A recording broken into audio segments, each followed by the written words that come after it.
The Italian Wine Podcast is the community-driven platform for Italian wine geeks around the world. Support the show by donating at ItalianWinePodcast.com. Donate €5 or more and we'll send you a copy of our latest book, My Italian Grape Geek Journal, absolutely free. To get your free copy of My Italian Grape Geek Journal, click Support Us at ItalianWinePodcast.com or wherever you get your pods. Grazie mille. Wine2Wine Business Forum is a training and networking event for anyone involved in the wine business. Held in Verona on November 13th and 14th, this year, the forum will involve over 90 international speakers and over 50 sessions on topics ranging from marketing and communication, sustainability, strategy, new market trends, and market focus. In collaboration with the Italian Trade Agency, a number of market-focused sessions will be broadcast in a podcast series on the Italian Wine Podcast, a media partner of the Wine2Wine Business Forum.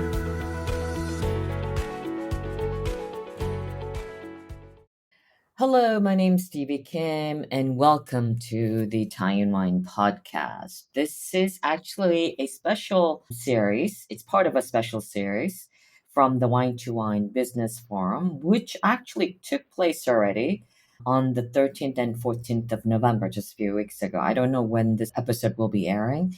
And the purpose is to focus on key international markets for Italian wine.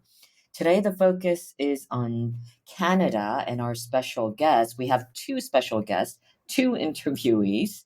Mr. Marco Saladini, he's the Italian Trade Agency Commissioner for Canada, which I believe includes Toronto, Montreal, and Vancouver.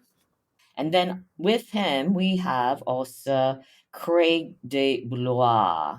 How do you pronounce that name? Your last name? Yeah, that's pretty good. De Blois. Okay.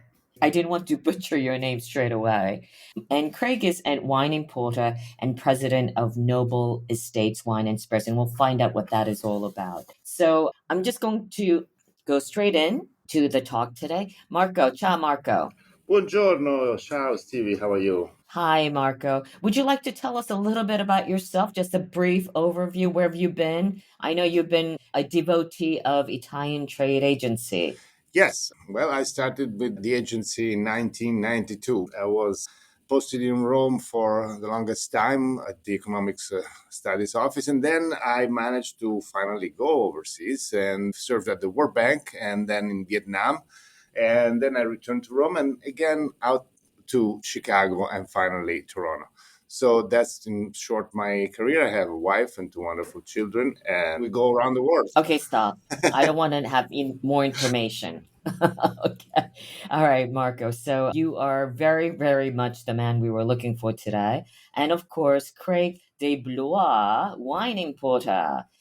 Craig, tell us a little bit about yourself. My background, I played professional ice hockey, spent 8 years in international banking before finding my passion and love for wine. And I've been in the wine industry now for 20 years and have owned a great agency called Noble Estates for the last 10 years. What we're going to do is run this session like as if it were Wine2Wine. Have you ever been, Craig? I have not. I travel to Italy every year. Yeah, so I hope to get you sometime in the future, foreseeable future. And what we do is we lay out before we start the session the learning objectives of the session. They usually last around half an hour. And our learning objectives today is, of course, the introduction to the local wine industry in Canada. It is, of course, with monopolies, importers, and distribution channels. So we want to understand each role of these important players, the marketing strategies for Italian producers. If we can, of course, we don't have enough time to do a deep dive, but just kind of the overview and what the future trends are. That is kind of the layout today.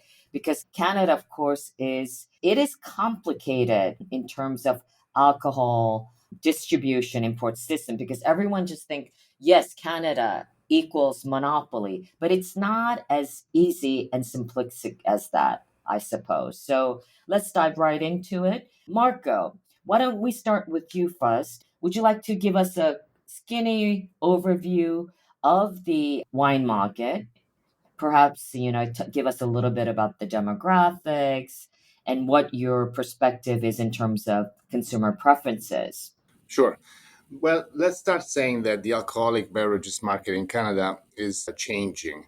And the change is driven by evolving consumer preferences that are steering away from beer in favor of other options, such as spirits and ready to drink or RTD beverages. And in addition to this, to shifting preferences, there is an overall decrease in alcohol consumption, a trend that is particularly prominent among younger consumers and mirrors similar patterns seen globally. Now, consumers' behavior. Beer is the beverage choice for most Canadians, accounting for a 35% share of the total alcoholic beverages market. But like in other markets, its importance is diminishing. Its share of the market has slipped 10% since 2010, so 10 percentage points. Sales volume of beer, That's beer. yeah, that's beer. And it declined since 2016, also in sales volume. Now, the wine market, whose share of the alcoholic beverages market remained largely unchanged in this period, is dominated by red wine. And sales there are 4.3 billion Canadian dollars, or CAD. When you hear me say CAD, that means Canadian dollars, which is about 1.5 CAD to 1 euro. So that was 2022, while white wine raked 2.7 billion CAD, and spirits and RTD alcoholic beverages filled the void left by beer, and now they account 26 and 8% of the market, respectively, with RTDs experiencing particularly very fast increase. On the demand side, the Canadians decreased overall consumption of alcoholic beverages again in 2022, and consumption stood at 97.5 liters per capita, which is not small, I'd say. And this represents a reduction of 9%, though, since 2008. And Generation Z Canadians were the most likely to say that they were reducing their alcohol consumption in 2023. Beer, in particular, drastically decreased. Now, our last trend is non-alcoholic wines that continuing to show strong performance in 2023 as health consciousness rises among consumers nationwide. And producers also recognize this as a new opportunity and have intensified their efforts, particularly in the launch of new and innovative products. So when you say no alcohol, does that include low alcohol? No, this is just non-alcoholic wines. Okay. Oh boy, I don't know if I should be happy or depressed. So why don't you give us an overview? Of course, the different markets in terms of the system, the infrastructure system of importation, regarding the regulations, the different rules to the different regions. Which is the most important? Which is the most significant region? Ontario. Ontario. Okay, let's start that. The marketing of wines and alcoholic beverages in Canada is in the hands of liquor control boards, as we all know, and they hold the monopoly on importation and distribution in every province except Alberta. They are entirely independent, which is why the procedures and measures they adopt vary from province to province. How many provinces, just to put everybody on the same page? I reckon that there are 10 provinces in Canada and 11 territories, if I'm not wrong. Craig, can you jump in? I haven't taken high school geography for a long time, but that sounds about right. Okay. So, yeah, I mean, in Alberta, that was the only province where trade and distribution were liberalized since 1993, but importation is still controlled. And so what happens is the monopolies purchase wines and spirits, including in their sales repertoire, which is also called listing, and take care of storage and physical distribution of products. Now, the only exception to that is British Columbia, where the monopolistic entity requires that importation and storage be carried out by the agent, who also bears the burden of warehouse expenses. So you can see that there are several differences, and one should be aware of those. So what would be, Marco, the challenges and opportunities with these kind of arduous importation liquor board rules, as if you will, especially for the Italian wine producers into Canada? There are many, but I would like to focus on one crucial factor, which is choosing the right sales agent. And Craig then might confirm or not my considerations. In Canada, the agent represents and promotes a brand towards provincial monopolies handling sales channels and executing marketing strategies. So, sales agents, with their expertise and established relationships, can open doors navigating different channels. To choose the right agency, the Italian producer, should set distribution and sales goals first and then try to match them with agencies that align. And there are also other factors like agency size, ethics, a plan to represent one's brand by the agent, geography, portfolio of the agent. And of course, larger agencies may be suitable for established wineries, while smaller ones might want to bet or focus on growing brands. Collaboration between winery and agent so is vital, especially for new entrants. And the winery should provide comprehensive information about vineyards and winemaking process, because stories need to be told and products need to be characterized and contextualized. Agencies, on their side, they seek partners who collaborate on three main grounds: sales team education, as we just mentioned, customer interaction, and marketing support or funds for promotion.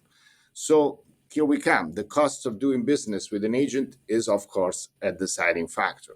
And the winery will have to design a budget covering distribution, sales commission, marketing, and advertising expenses based on their desired volume. So, warehouse fees, shipping, fuel surcharge, in store programs are other elements to be taken into account when budgeting for this. So, the combination of all these factors leads a winery towards a specific agent that will possibly fill their orders sooner rather than later. Yeah. What are the future trends in your opinion, Marco? Well, we can see that the number of people that are purchasing organic or natural wines is growing rapidly. And indeed, twice as many people bought organic wine in 2021 as compared to 2019. So that's a big growth. Now, Generation Z is also at the forefront of this trend because almost 1 in 4 of this age group purchased organic or natural wine in the last 12 months. Some other things about younger consumer. One is that they're open to alternative formats, especially cans and single serving bottles, which are both suitable for their lifestyle. And the fact that 12% of them also purchased non alcoholic wine in the same period, so last 12 months, suggests that these areas, although niche, represent an opportunity. RTD, again, make for a particular threat to wine in the future, given that the high preference attributed to those by Generation Z. And finally, even though wine prices are rising, consumers seem to remain loyal. So premium segments above 14 CAD represent a quarter of all sales. And the constant shift towards higher price points, which happened in the past, is expected to continue, even though Canadians now admit to buying slightly less often and seeking deals when they can. Online retail is another point I want to touch upon. This is more vibrant than in the past and is coupled with a willingness to innovate and promote different formats and styles. And it could contribute to achieving what seems to be one of the key goals of the Canadian wine world: attracting and retaining young people, so millennial Generation Z consumers. And for Italians, investing on the digital sales channels could be a good idea.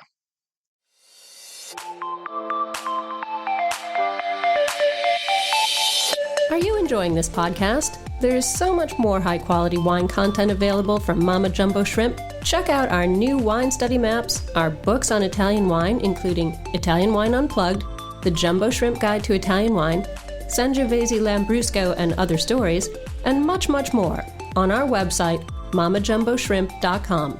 Now back to the show. So, Marco, what are the main commercial distribution channels in Canada? How can you sum that up? Let's say that alcoholic beverages reach the Canadian consumer through retail outlets, mostly managed or authorized by the monopolies. Then restaurants in Quebec and Ontario only, for taking them away, or personal importation. And wine clubs and restaurants purchase alcoholic beverages both at retail outlets and directly from the producer through the so-called private importation. In this case, with limits on quantities, but without restrictions on the choice of products. So they don't have to go by the listing of the monopolies. They can import whatever they want. The monopolies buy directly from the producer, even though the agent is the preferred intermediary for the monopoly in dealing with the producer. So they not always, mostly deal with producer through agents.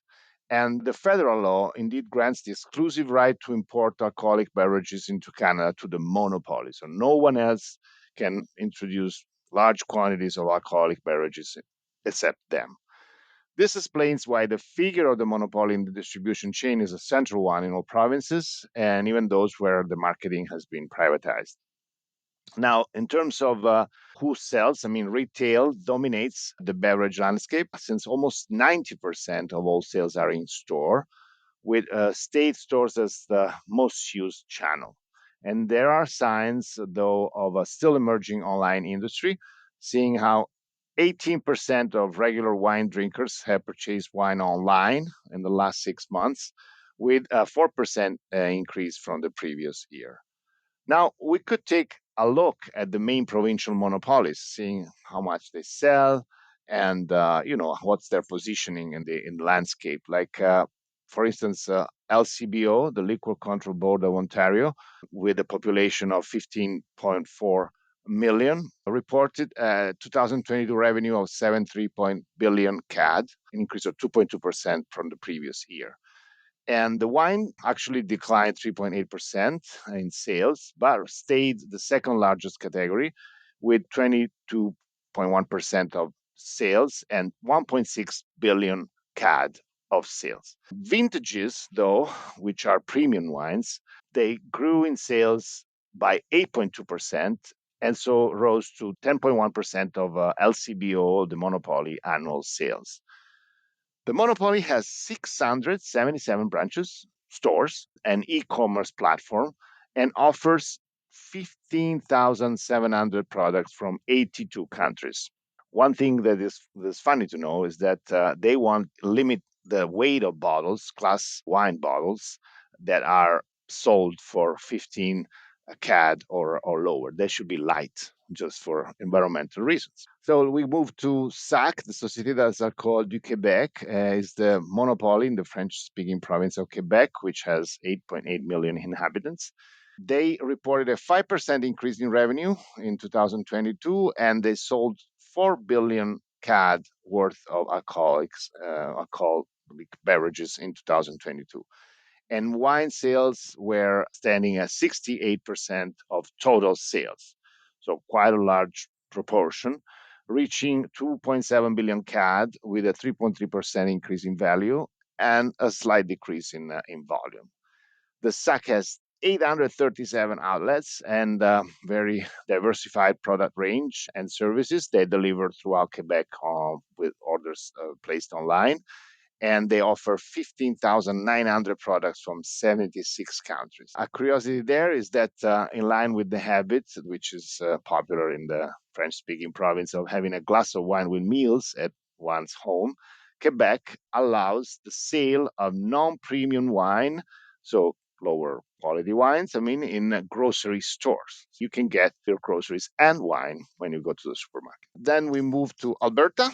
The AGLC controls alcoholic beverages in that province, which is home to 4.5 million people, and they manage licenses and revenue collection, while, as we said, private enterprises handle all the other aspects of alcohol marketing. So the government markup is based on alcohol content, and the private liquor stores are the only urban alcohol retailers. There were 2,400 private alcohol specialized stores in Alberta in 2022, and they sold 2.7 billion CAD, with wine contributing approximately by the tune of 0.6 billion, which is smaller proportion than in other provinces. On the other hand, Alberta had 30,000 different alcoholic products in 2022, which included 14,700 wines. And last but not least, British Columbia, which has its BCLDB liquor distribution branch, which is responsible for alcoholic beverage distribution, importation, and marketing in a province populated by 5.32 million inhabitants. They hit a revenue in 2022 of 3.9 billion CAD, including a 33% share from wines between Alberta and the eastern provinces, which although decreased in quantity by 3% as compared to 21. And they have 198 stores, 2 distribution centers, and also in the province there are 770 private stores, so not run by the monopoly, 221 rural agencies, 270 privately owned wineries that sell on site. So this wine growing and winemaking is big in British Columbia, and 12 independent wine stores. Curiosity is that since 2015, the local wine sales in supermarkets were authorized. And previously, there had been also a store within store model for imported wines. So that completes my tour of Canada. Marco, is there a kind of a document or something that we can share with our audience, like an overview? The companies can write to us and we will provide it to them. Yes, definitely. Okay. All right. So they can write to you. Let me bring on Craig, Mr. Craig de Blois, if he's still awake. I'm here, ready to go. All right, Craig, listen. So how long have you been a wine importer? I've been 20 years now. This is actually just past my 20th anniversary. And where are you based? So I'm based in Toronto. I own an agency in Ontario called Noble Estates. And I also own an agency in Quebec called Noble Selections. So as Marco alluded to, the 2 greatest provinces for wine in Canada, at the risk of angering my friends in Western Canada and the Maritimes. Yes, so you have 2 different agencies servicing 2 different provinces. Is that correct? Exactly. Okay. And can you kind of contextualize your wine importing business? First of all, how many importers are there, or give or take? Many importers. I think in Ontario, there are over 400 registered importers. You kind of alluded to it earlier. There are many different types of importers. We have big national agencies, and then we have provincial agencies. So each market, each province is so different, the rules and regulations, that, we obviously support and encourage the provincial model. I think, with the big national agencies, you can get lost in the shuffle a little bit. Because it's so difficult to navigate, right? In a way, it seems simple, monopoly, but in a way, it is quite difficult and complicated. It is, and that's our job. Right. The agent is here to guide you through the rules and regulations of the LCBO, the SAQ, whether it's labeling or just, sales strategy. What does your portfolio look like in terms of your supplier base? So half of our business is Italian. If you think about it, Italy is number 2 in Ontario, behind California in terms of imported wines. It's also number 2 in Quebec, a very close second to French wines imported into Quebec. Yeah, I mean, our portfolio, we cover Italy. We have number 1 Prosecco with Bottega, number 1 Amarone with Tedeschi, Wine of the Year for Wine Spectator from Argiano. So are you distributing also the Maze Row wines, the Gallo brands distribution? They're distributed by Gallo, I believe, right?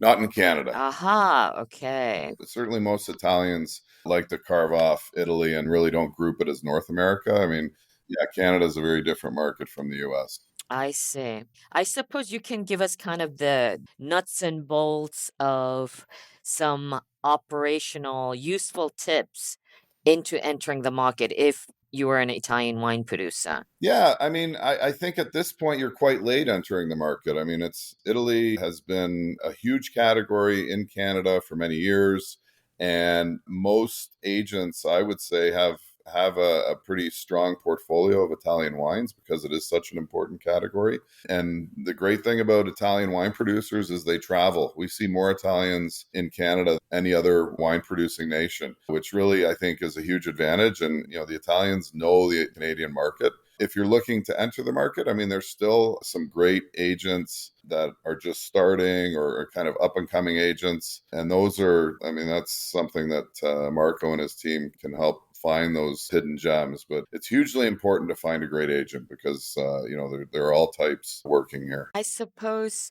as an Italian wine producer, you said it's too late to enter Canadian market in a way because everyone has a solid portfolio, right? But are most then wine importers are they pruning their portfolio or are they still looking for new Italian wine producers? It depends on the agent. I mean, for us, we have a really solid portfolio. I mean, if there's something interesting and really sexy that comes along, then we're always open to the conversation. But I would say we're not really out actively looking to grow our portfolio, and I think that's probably the case for a lot of agents here. It's very similar to the US, I suppose. Well, yeah, and we are seeing a bit of consolidation, and yeah, it does make it harder to find a portfolio. Our strategy really is to find the best from each region. There are regions like Barolo and Brunello and Amarone where we can have more than one producer from those areas, but generally we try to keep it tight and focused and have one champion. So I suppose you're very close to the market. So what are your latest perceptions with regards to Canadian consumer preferences with regards to Italian wine specifically? Marco mentioned the global interest really in ready to drink and White Claw, and that doesn't worry me so much. That saddens me to no end, I have to tell you. It tastes like cardboard. And I think people are just looking for a cheap buzz with low calories. But I am confident that it's a stepping stone. And the hope is that these consumers will graduate to Italian wine, something with a story, with quality, with a family behind it. We are a little concerned about the reduction in consumption, but that comes and goes. Look, Italy and Canada, we have a huge expat community of Italians that have immigrated here over the last 70 years, and they love Italian wines. We also have some of the greatest Italian restaurants in the world are passionately great ambassadors for Italian wines. So, and many Canadians travel to Italy. There's an aspirational quality to Italy, and the rich history and culture is something that... And the dolce vita, right? I mean, everybody... Exactly. So I think Canadians, we're a cool climate here. Marco mentioned that red wine is dominant. We're seeing a shift away from that. It's freezing here in Toronto today, and, I probably will have a nice bottle of Barolo tonight, but we're seeing a lot of interest in Italian whites and Pecorino, Grillo, Verdicchio, Vermentino. I mean, these wines are becoming a little more mainstream, where historically it was kind of the real experts that understood the quality and great wines that were coming. So I think, we're seeing white.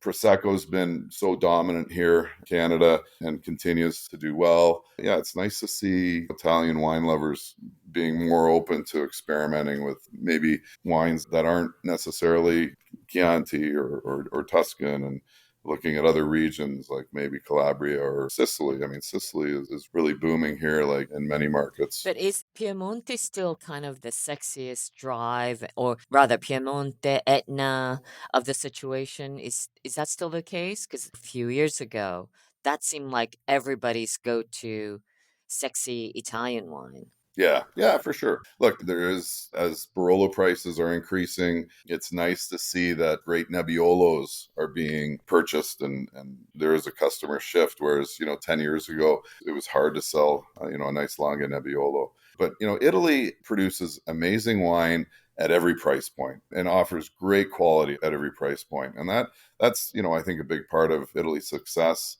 As I said, the Italians come to Toronto, they come to Montreal. And just one, question, because, I work with Wine Spectator, and Argiano, you really got lucky, dude, right? So you got number one wine.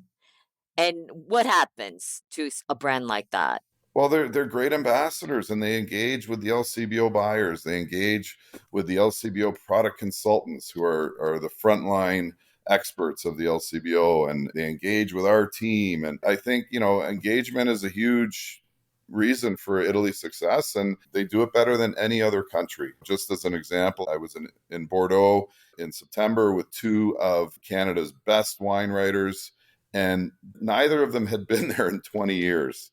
And it just shows how, I mean, we need a little more from Bordeaux, but Italy, they're coming here every year, and they're bringing our top sommeliers and wine media to Italy every year to engage. I think Italy is really the benchmark, I think, for me in terms of managing a country's wine industry. Okay. I suppose that dovetails right nicely into my last question, also because Elena booked me another call at 4 p.m., which is in about 12 minutes. So back to Marco. I know you spoke a little bit about some of the advices you have with regards to, focusing on the education side, but what are the other marketing strategies for Italian producers to create greater awareness of Italian wine, in your opinion? Craig just mentioned one, which is participating with us to our annual wine trading tasting across Canada. When does that happen? What are the dates? That happens in late October, early November. And there is a big, let's say, attention by the producers to when the opportunity to sign up comes. So don't miss that on our website. But of course, also try to participate in the yearly promotions with the provincial monopolies. Organize quarterly tasting via your agent with the on premise outlets like restaurants, bars, hotels. Work online to promote e commerce sales or, in general, awareness of your product, and try to educate the consumer and the professionals working with the Canadian sommeliers that are reputable and have a following. Now, the good news is that the ITA, the Italian Trade Agency, which I manage, can help Italian producers and other relevant stakeholders with all of these marketing strategies at low or no cost. So just contact our fantastic wine team, which spans all across Canada, writing to Toronto at ice.it. Yeah, I think that was a good plug there, Marco, especially the bit about low to no cost. Do you like that? Yeah, Yes, yeah, I think that's good. Good stuff, Marco. sure. Yeah, we're going to wrap it up now. But Craig, where can people find you? How do they get in touch with you if they'd like to reach out to you? Yeah, well, we're Noble Estates, Craig D at nobleestates.com, and always happy to answer questions and speak with our friends in Italy. Are you doing any social media in conjunction also with your suppliers? We're quite aggressive with our social media. I think it's really important to be a full service agency. So we have a team selling to the LCBO stores. We have a team that sells to restaurants through the LCBO's consignment program. And then we also engage quite aggressively with wine media, SOMs, and promote through social media and events. Thank you so much, gentlemen, for joining us today on Italian Wine Podcast. That was Marco Saladini, Italian Trade Commissioner for Canada, and of course, Craig de Blois, the wine importer in 2 provinces. Thanks again for joining us, and hope to catch you on the rebound on our next episode. Ciao, ragazzi. Ciao, Stevie. Take care. Thank you.